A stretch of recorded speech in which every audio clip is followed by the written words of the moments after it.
une exocivilisation s'approchant de la Terre en même temps qu'eux a été exclue par des moyens techniques de cette approche terrestre par ces Docaïens. Et donc, ce gendarme de l'espace ferait le tri pour assurer que il n'y a pas d'expérimentation néfaste à notre évolution.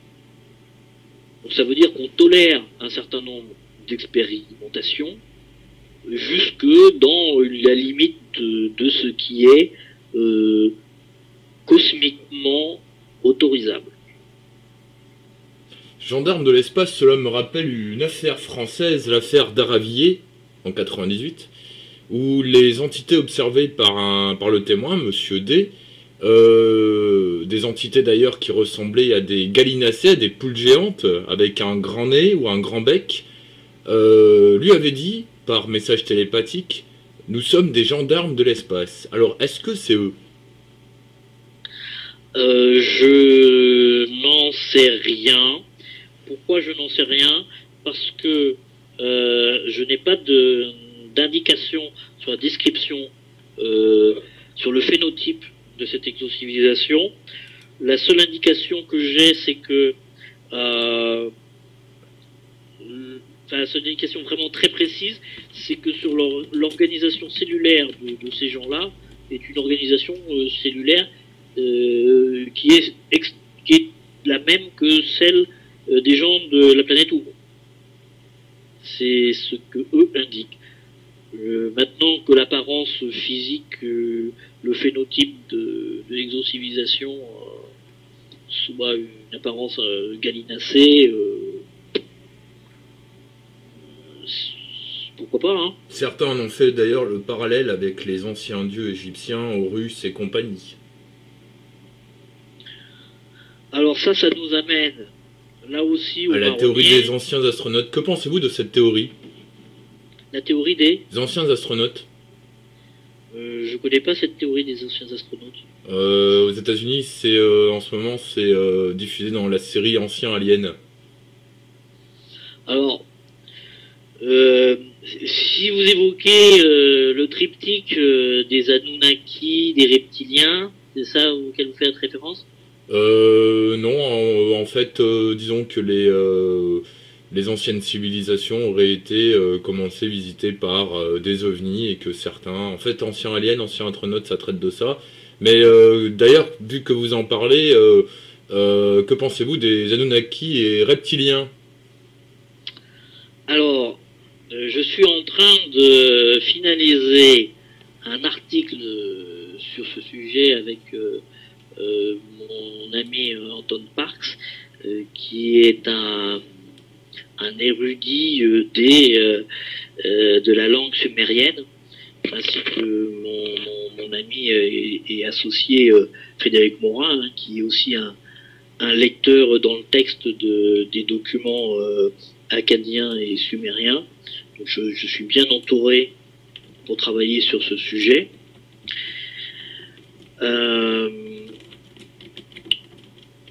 En fait, ce qui est évidemment très difficile dans le sujet, c'est que je dirais que la nouvelle mythologie ufologique sur le sujet n'est pas totalement fausse, mais elle est loin d'être vraie. En tout cas, elle est loin de refléter la réalité de ce qui est décrit réellement dans la mythologie sumérienne. Les Sumériens ont, dans leur mythologie, décrit des dieux provenant du ciel. Comme, d'ailleurs, je l'indiquais tout à l'heure, l'ont fait aussi, par exemple, donc les Ashiwi. D'accord ? Donc moi je me suis intéressé au sujet parce qu'effectivement ce serait intéressant de savoir si cette mythologie sumérienne elle est crédible en termes de faits historiques pour savoir si effectivement on peut trouver des faits historiques qui crédibiliseraient une provenance extraterrestres de ces Anunnaki. Les Anunnaki étant les dieux sumériens qui viennent du cosmos.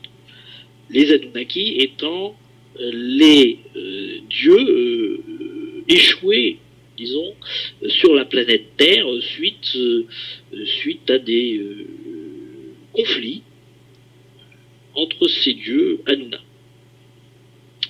Alors, ça c'est la mythologie réelle, avérée, que l'on a sur l'histoire des Anunnaki et des Anunnaki.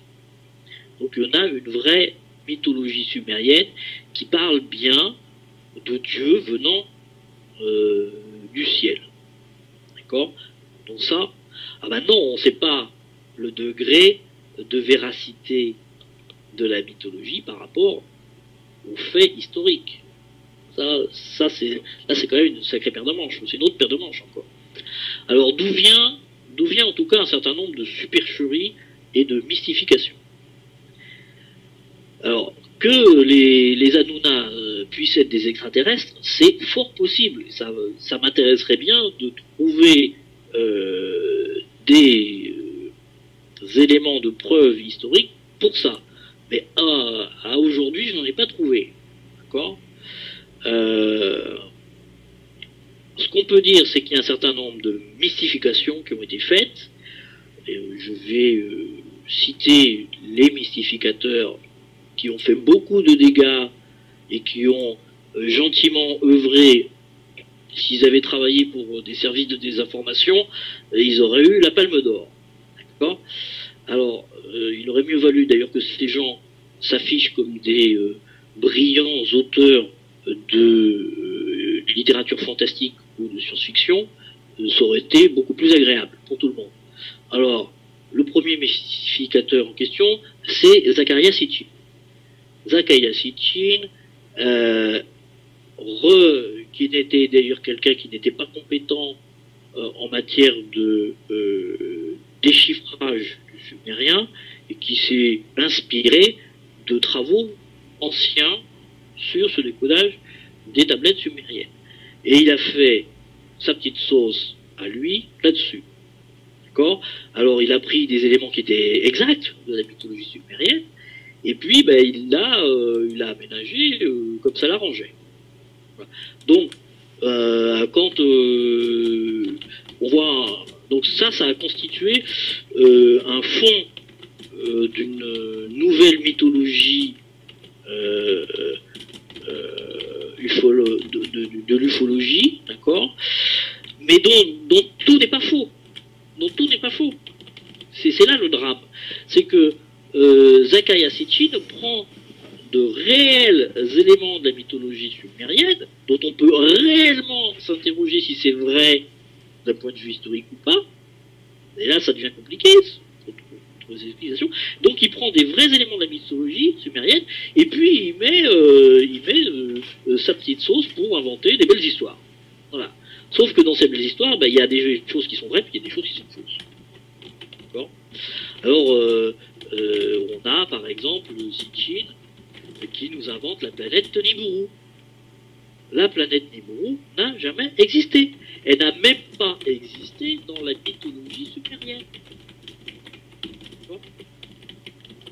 On n'a jamais dit que le dieu qui s'appelle le dieu Enki, comme le prétend Zecharia Sitchin dans The Lost Book of Enki, par exemple, il prétend que Enki s'est enfui sur une planète Nibiru. Il a écrit un livre qui s'appelle La 12e planète. Tout ça, c'est faux. Ça n'existe même pas dans la mythologie sumérienne. D'accord ? Donc, pour autant, évidemment, il fait référence à des tablettes sumériennes qui, elles, existent et dont il utilise un certain nombre de choses. Donc ça, ce sont des mystifications qui, alors, volontairement ou involontairement, servent un plat tout chaud aux gens qui font de la désinformation. D'accord ? Mais attention de ne pas jeter le bébé avec l'eau du bain. Parce que c'est pas parce que Zecharia Sitchin a raconté du pipeau pendant 20 ans que pour autant il n'y a pas un vrai problème scientifique intéressant à creuser. D'accord ? Donc attention, les choses ne sont pas simples. Alors il y a l'histoire des Anunnaki et des Pléiades. Alors, ça c'est le grand serpent de mer. Si vous écoutez, surtout aux États-Unis, mais bon, même aussi en France, aux États-Unis, j'ai sur 20 questions, je vais avoir 10 questions sur les Pléiadiens. Alors si je demande aux gens, les Pléiadiens, ils sont comment? Alors j'ai droit à tout. Hein. J'ai les Pléiadiens qui ressemblent à ceci, les Pléiadiens qui ressemblent à cela, les Pléiadiens qui ressemblent à ceci, etc. Donc j'ai à peu près autant de Pléiadiens qu'il y a de gens qui me posent des questions. C'est bien rigolo. Alors, les Pléiades, c'est quoi? C'est visuellement, les Pléiades, ça se présente visuellement comme 7 étoiles. Or, donc déjà il y en a 7. Déjà visuellement, si on dit les Pléiadiens, alors parmi les 7 étoiles, c'est laquelle? Voilà, on n'a pas de réponse. Et puis après, en réalité, si vous prenez une lunette astronomique puissante, enfin n'importe quel astronome, même basique, en cherchant sur Internet, faites comme moi, cherchez sur Internet, et vous apercevez très vite que quand on parle des Pléiades, en fait, on parle de milliers d'étoiles. On parle de milliers d'étoiles. Donc, qu'il y ait des exocivilisations dans les Pléiades, oui, c'est quasiment certain. D'accord ? Pour autant, il ne faut pas aller mettre des Pléiadiens à la sauce Sitchin à tout bout de champ. D'accord ? Donc, les Pléiades, c'est probablement un ensemble, une constellation où il y a des exocivilisations.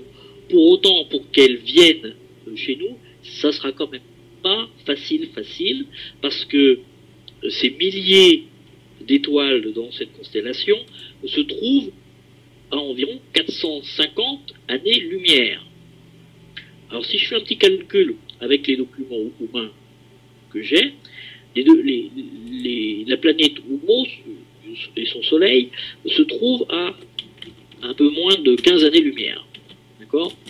Et en suivant la technologie classique de la plupart de nos visiteurs, les humains profitant de conditions cosmologiques favorables, eh bien, au lieu de mettre 14 ans, 15 ans pour venir, ils vont mettre à peu près autant en mois. Voilà. Au lieu de mettre des années, ils vont mettre des mois.